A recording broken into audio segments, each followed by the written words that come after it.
Hi everyone, Rick at Healing Field Farm. Today I wanted to talk to you about the amount of money we saved by going to a smaller dwelling.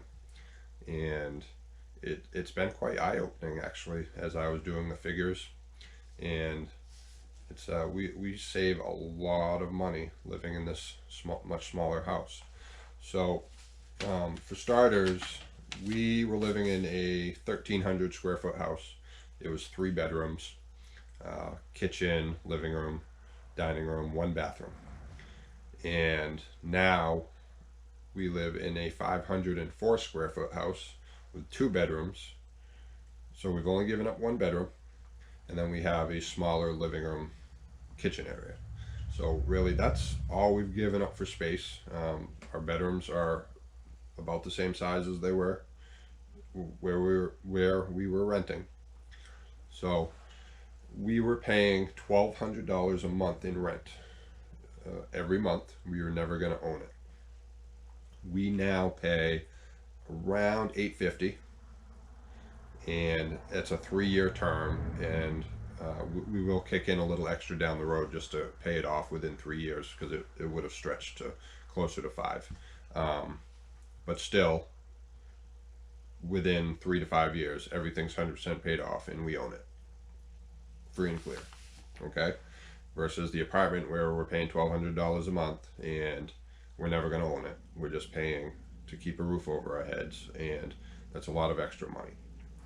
So, the average mortgage, if you were to go out and buy a house, the average mortgage in the United States is $1,275 for a 30-year mortgage, fixed rate. Okay? If you did a 15-year mortgage, fixed rate, it's about $1,750 a year for fixed rate. So our house is going to be paid off in 3 years for about $850 a month, and we own it free and clear. Versus buying $100,000 house, having to come up with a $10,000 payment for 10% down, and owing on it for 30 years, just paying interest after month after month after month. It You're just throwing money out the window at that point, and the bank's making all the money off you.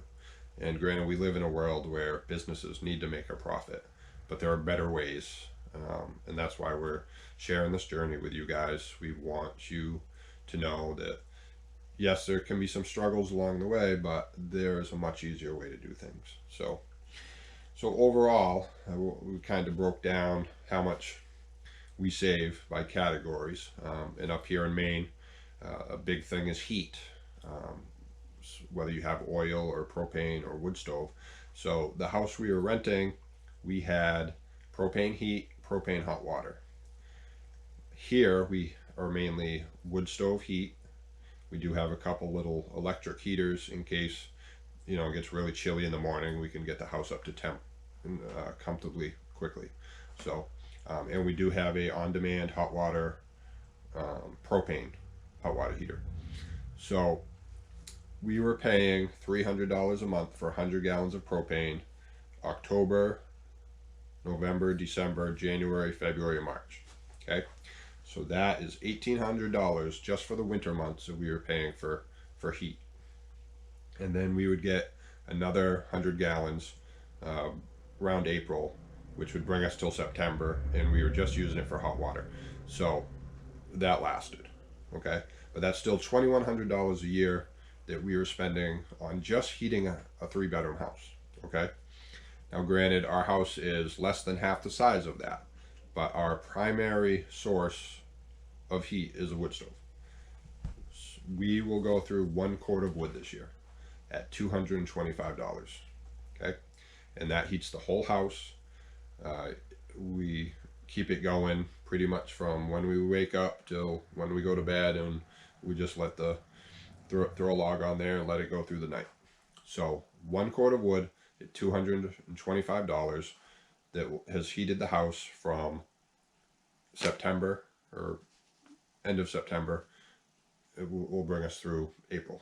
Okay, and then our hot water heater does run on propane, but we just use a 20-gallon tank, just like you'd use on a grill.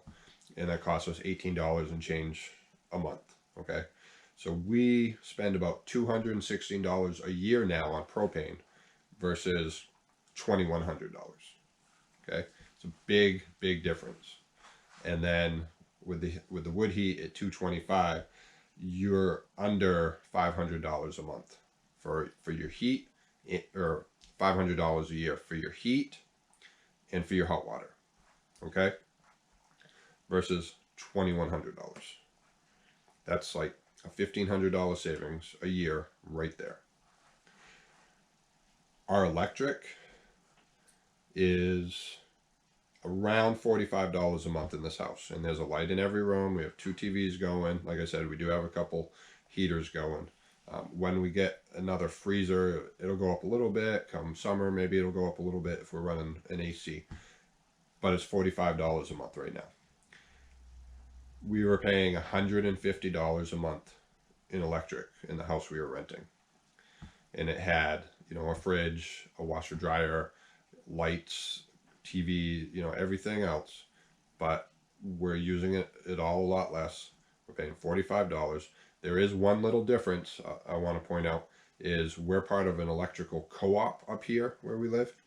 So there is no delivery fee like a lot of other electrical companies will give you. And if you look at your bill, you can see that delivery fee. Sometimes it can be quite ridiculous in price. So we don't have that, and that's part of why our bill's so low. But at the same time, you have a lot less lights. You don't need as many lights to keep the house lit up. We do use all energy saving bulbs to keep things low, but $45 a month versus $130. And I know if you guys are in those bigger houses, you're paying $130, $150, maybe even more. So food. So we have a smaller refrigerator. There's one right here behind me. It's 6.5 cubic foot versus your average 12 to 15 cubic foot refrigerator. Now, having the smaller fridge, we buy less food, we waste less food, because what we would do is every week we'd stock up, we'd buy, oh, this is on sale, that's on sale. You know, we'd get in the fridge, we'd forget about it, it'd go bad, we throw it out. Now we buy what we need because we know we have limited space. Yes, sometimes we miss out on sales or and this and that, which can be a pain, but at the same time, I'd rather not throw that money in the trash if it sits in the fridge too long and goes out of date. It's a lot easier. We just have this little fridge. We buy what we need.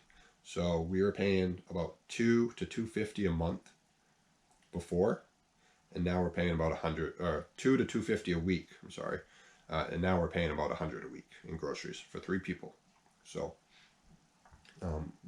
we're even eating probably healthier because we're not buying as much junk food because of the limited space, because we want to have the stuff for dinners and meals and such like that.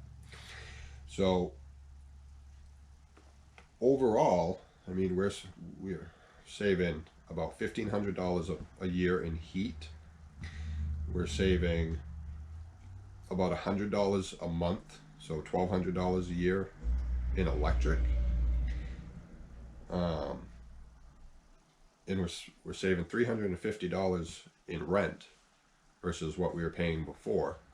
And we're going to own everything here free and clear within 3 years. Versus a 30-year mortgage where you're just working to pay that mortgage all the time. Ridiculous amount of money, ridiculous amount of interest. So, you know, there are just better ways, and this is why we're sharing this, and this is why we'll hope you'll follow us and continue to follow us, because we want to share this journey with you guys. We want you to know that there are cheaper, better ways to live, put more money in your pocket, less money in other people's pockets. So I thank you for watching. If you've enjoyed this, please like and subscribe below. We really hope you'll follow us. And if you have any questions or comments, please leave those below. We'll be happy to answer them. And thank you. Talk soon.